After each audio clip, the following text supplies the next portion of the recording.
Good afternoon or morning sa inyo, hindi ko alam. Okay, Teacher Resi's topic for the day is yawning gracefully. Ano daw? Yawning gracefully. Ibig sabihin in Filipino, paano maghikab ng maayos. Yes, and I would like to give acknowledgement to Dr. Sarile, our principal in the University of the Philippines, Manila. Yes. How do we yawn gracefully? Kasi, kaya daw tayo naghihikab kasi we're already running out of oxygen in our brain.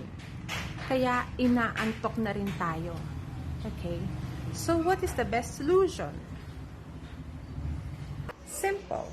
If you're in the brink of yawning, you have to have enough oxygen. So, instead of opening your mouth wide, inhale through your nose, and you will notice, hindi ka na nahihikab. Diba? So that's the best solution. Or otherwise, you can think of other topics if you're already bored with what's being discussed in front, be it in class, in a meeting, or a symposium, or a talk.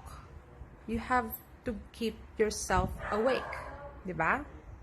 So you have to inhale, deep breath, exhale through your mouth. And avoid opening your mouth and yawning like a hippopotamus. And I would like to quote Dr. Sarile, thank you for that, yawn like a hippopotamus. No, we should not do that. Inhale through your nose, exhale through your mouth.